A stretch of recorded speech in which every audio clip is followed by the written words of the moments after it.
Представьте себе, в бездне Марианской впадины ученые повстречались с загадочным объектом, который не поддается логике и здравому смыслу. Это открытие настолько обеспокоило самых смелых исследователей, что теперь они не решаются спуститься на дно бездны снова. В этом ролике вы погрузитесь в тайны океанских глубин и узнаете, какие секреты скрывает одна из самых недоступных точек планеты. Будьте готовы к путешествию, которое перевернет ваше представление о жизни на Земле и за ее пределами.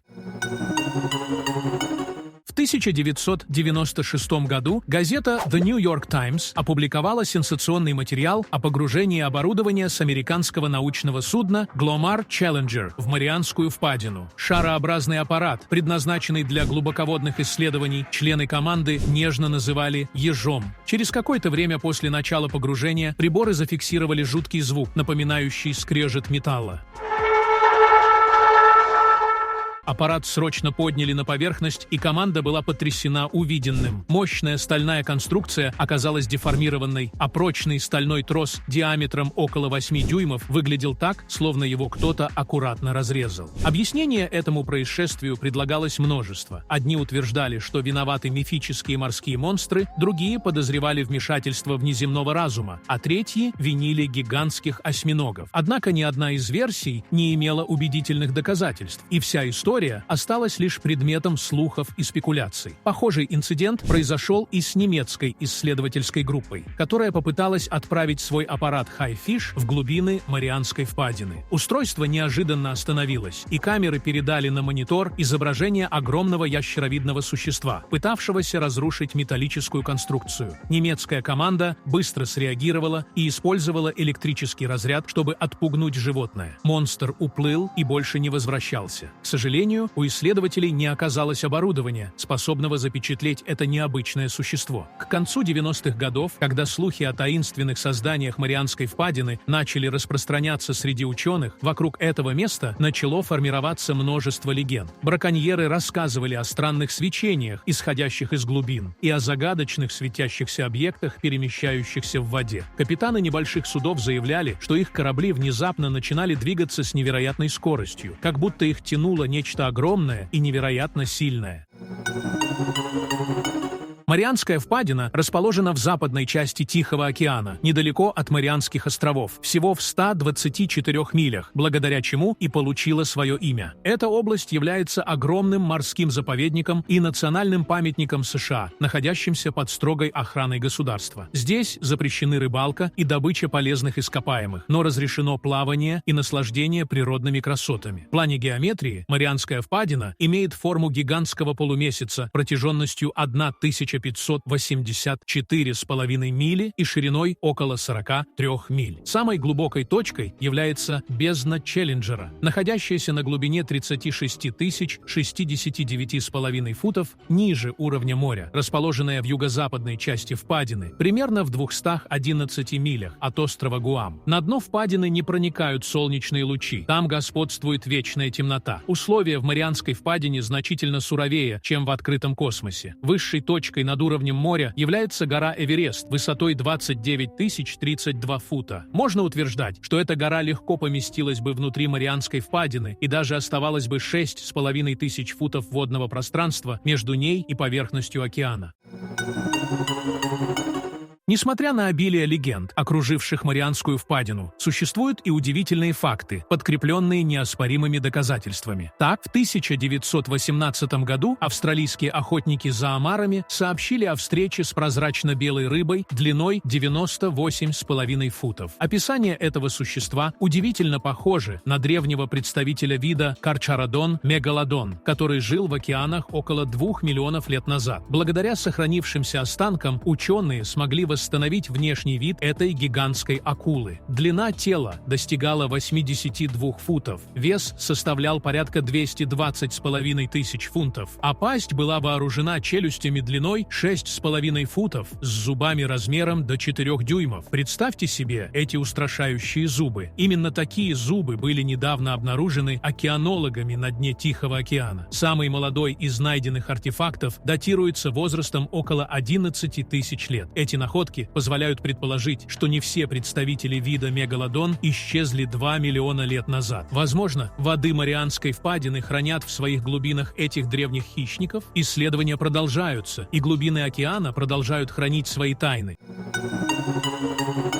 Первопроходцами, решившимися опуститься на дно Земли, как называют дно Марианской впадины, стали американский военно-морской офицер Дон Уолш и исследователь Жак Пикар. Они совершили погружение на батискафе «Триест», построенном в одноименном итальянском городе. Этот массивный аппарат с толщиной стенок 5 дюймов с небольшим опускался на дно целых 5 часов. Добравшись до самой нижней точки, исследователи оставались там всего 12 минут, после чего немедленно начался подъем, длившийся около 3 часов. На дне они обнаружили рыб, похожих на камбалу, длиной около 1 фута. Исследовательские работы продолжались, и в 1995 году японцам также удалось опуститься в глубину Марианской впадины. Еще одно значимое достижение произошло в 2009 году, когда автоматический подводный аппарат Нирей совершил спуск в самую глубокую точку планеты. Этот высокотехнологичный робот не только сделал фотографии, но и взял образцы грунта, предоставив ученым новую ценную информацию.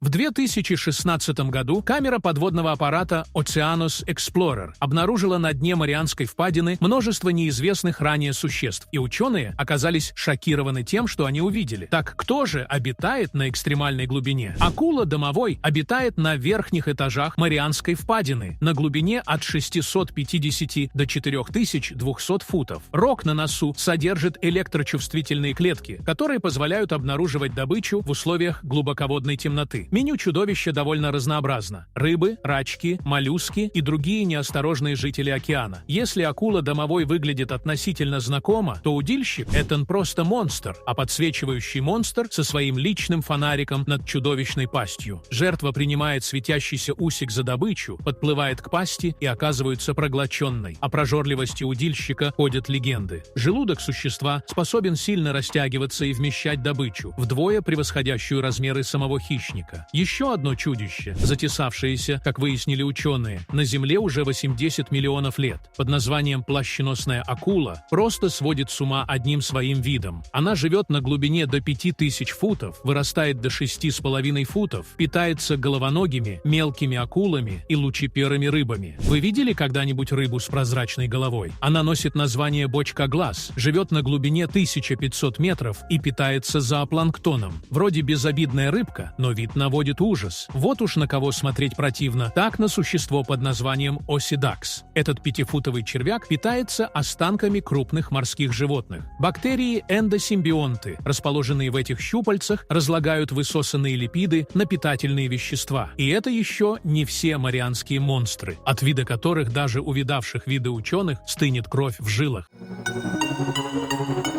Сколько еще неразгаданных тайн и чудес скрывает Марианская впадина? Ответ – множество. Например, на глубине 1358 футов находится вулкан Дайкоку, который стал очередным подтверждением теории о зарождении жизни в глубинах океана. В кратере этого вулкана под водой расположено уникальное озеро из чистой расплавленной серы. Температура в этом котле достигает 368 градусов по Фаренгейту. Единственным известным аналогом такого явления на Земле является озеро на спутнике Юпитера – Ио. Нигде больше на нашей планете подобных озер не обнаружено. Поэтому неудивительно, что многие гипотезы о происхождении жизни связывают именно с этим загадочным местом в Тихом океане. Давайте вспомним основы школьной биологии. Простейшими живыми существами считаются амебы – крошечные одноклеточные организмы, которые обычно достигают длины всего 0,02 дюйма. Однако в Марианской впадине были обнаружены гигантские токсичные амебы длиной до 4 дюймов. Это значит, что их можно увидеть невооруженным глазом. Такое явление поистине удивительно. Научные исследования показали, что эти амебы, известные как ксенофиофоры, достигли таких размеров, адаптируясь к суровым условиям на дне океана. Холодная вода, высокое давление и отсутствие солнечного света способствовали росту этих уникальных одноклеточных организмов. Более того, ксенофиофоры обладают невероятной стойкостью к воздействию вредных веществ, таких как уран, уран, ртуть и свинец. Они успешно выживают в условиях, которые могли бы уничтожить любые другие организмы. Дно Марианской впадины исследовано достаточно хорошо, однако оно не представляет большого интереса, так как покрыто толстым слоем вязкой слизи. Песок отсутствует, вместо него остатки измельченных раковин и планктона, лежащие там тысячелетия и превратившиеся под воздействием высокого давления в густую сероватую грязь. Лишь редкие визиты батискафов-исследователей нарушают спокойную жизнь на дне этого глубокого и загадочного места.